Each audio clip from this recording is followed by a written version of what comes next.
নমস্কার, Binoy Ghosh. Welcome to my educational channel. আজকে আমি আপনাদের সঙ্গে একটি ছোট্ট স্টক নিয়ে আলোচনা করব। সেই স্টকটির দাম মাত্র 20-21 টাকা। এখন আমাদের মধ্যে একটা প্যানিক প্লে করছে যে স্টক তো আমরা অনেক কিনেছি বা মার্কেট অনেক ডাউন হয়ে গেছে, স্টক অনেক নিচে এসে গেছে, তাহলে আরও শেয়ার যদি আমরা কিনি তাহলে কি হবে। তবু আমি এই শেয়ারটি নিয়ে আলোচনা করব। আপনারা দেখবেন, আশা করা যায় এই শেয়ারটি আগামী দিনে একটা ভালো জায়গায় যাবে। সেটা আলোচনা করার আগে আমরা কয়েকটা জিনিস দেখব যে মার্কেটের ওভারঅল সিচুয়েশন কি, বা আমাদের আগামী প্ল্যানিং কি হতে পারে।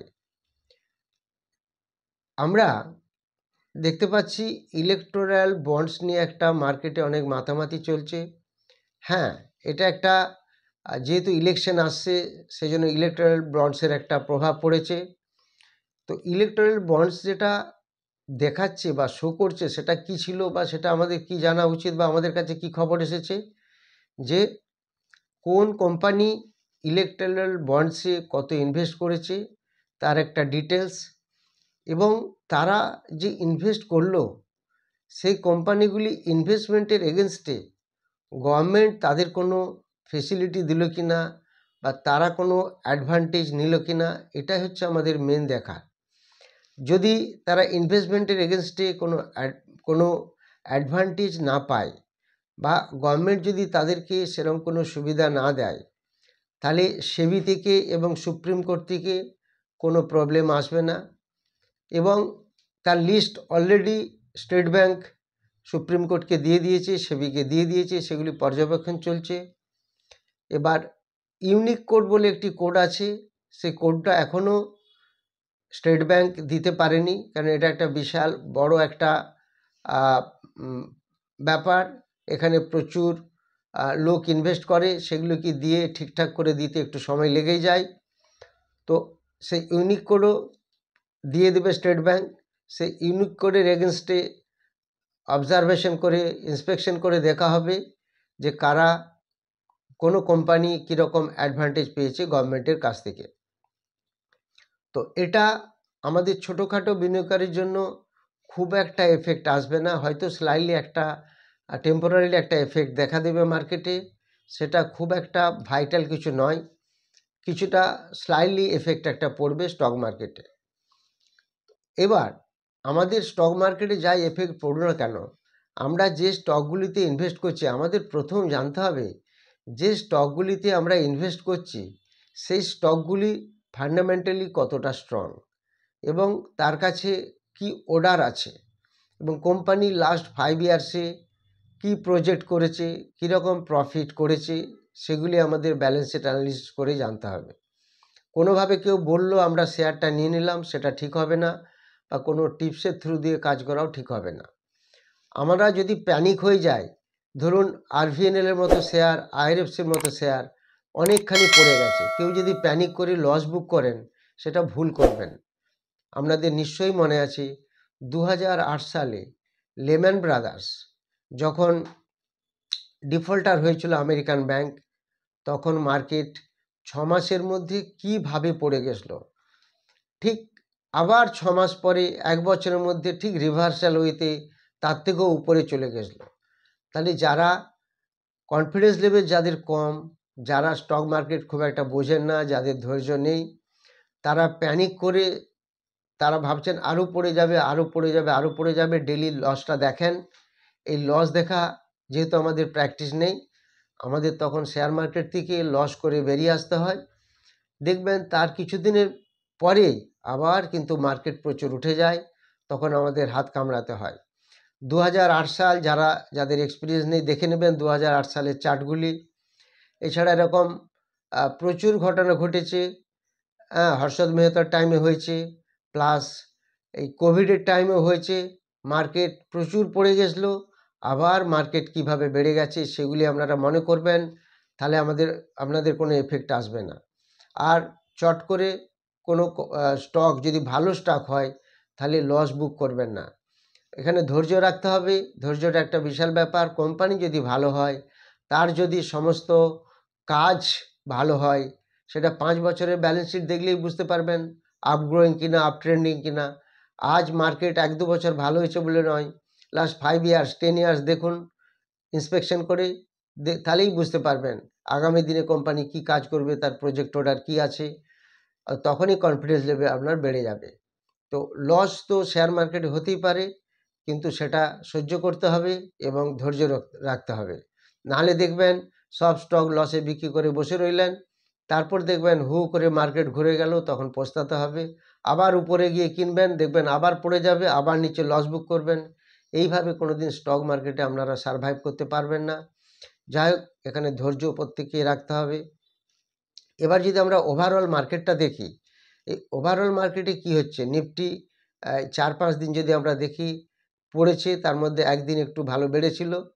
নিফটি কালকে 123 পয়েন্ট নেগেটিভে বন্ধ হয়েছে এবং সেন্সেক্সও 450 পয়েন্ট নিচে এবং ব্যাঙ্ক নিফটি 195 পয়েন্ট নিচে বন্ধ হয়েছে।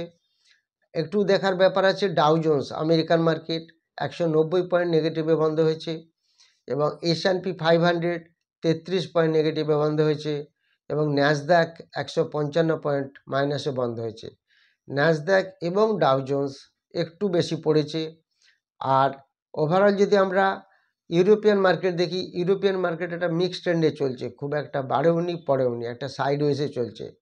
তো ইউরোপিয়ান মার্কেট স্টেডি আছে, বেশি পড়েনি বাড়েনি, কিন্তু ন্যাসড্যাক এবং ডাউ জোন্স কিছুটা পড়ে গেছে। তো সেই হিসাবে মার্কেট ওভারঅল কিছুটা স্লাইটলি উইক আছে, আবার ঠিক স্ট্রং হয়ে যাবে। এবার নিফটি যদি আমরা একটু সাপোর্ট লেভেলটা দেখি, নিফটির একটা 21,900-তে ফার্স্ট সাপোর্ট আছে। 21,900 যদি ভাঙে, তাহলে নিফটি আবার আসতে পারে 21,500 লেভেলে। 21,504 হবে সেকেন্ড সাপোর্ট এবং 21,903 হবে ফার্স্ট সাপোর্ট।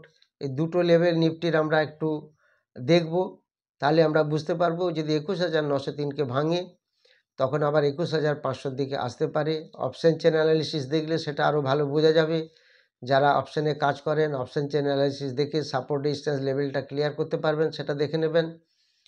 এরপর আমরা চলে আসি যে স্টকটি নিয়ে আমরা আজ আলোচনা করব, ছোট্ট স্টক, মাত্র 21 টাকা দাম।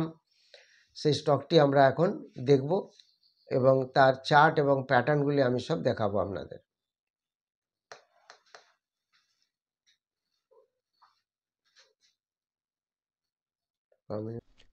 এবার যে কোম্পানিটি নিয়ে আপনাদের সঙ্গে আলোচনা করব, এই কোম্পানিটির নাম হলো Salasar techno engineering limited.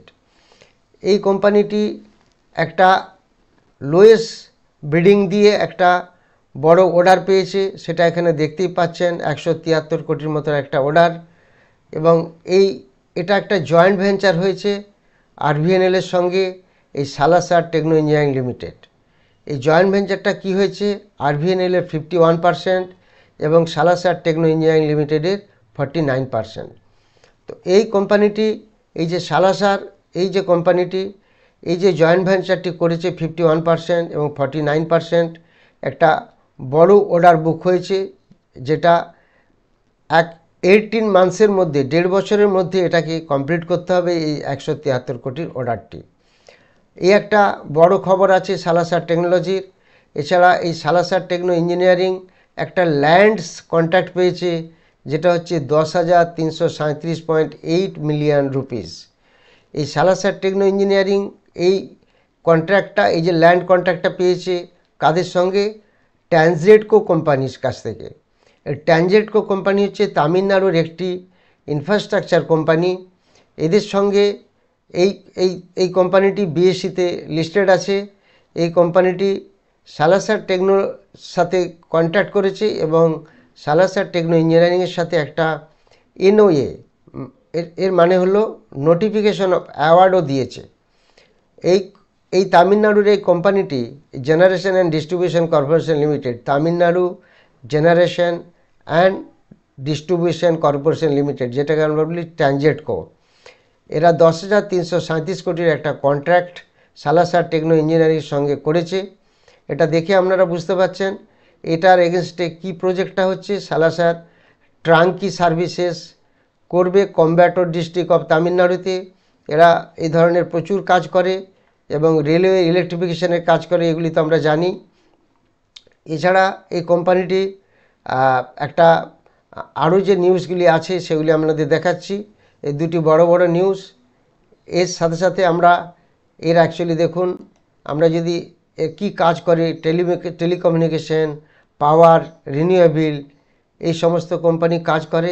Expert infrastructure অ্যানাবিলার্স এই সালাসার ইঞ্জিনিয়ারিং করে। এই কোম্পানিটি এদের বড় বড় ক্লায়েন্টও আছে, আইটিআই, আইটিসি, এই সমস্ত কোম্পানি হচ্ছে এদের, Indus Towers, All India Radio, বিভিন্ন কোম্পানির সঙ্গে এদের হচ্ছে কোলাবোরেশন আছে, যাদের এরা অলরেডি সমস্ত কিছু সাপ্লাই করে, সেটা আপনারা দেখে বুঝতে পারছেন। এই সালাসারের বিশাল স্টোরি আছে, এগুলি দেখলে আপনারা বুঝতে পারবেন।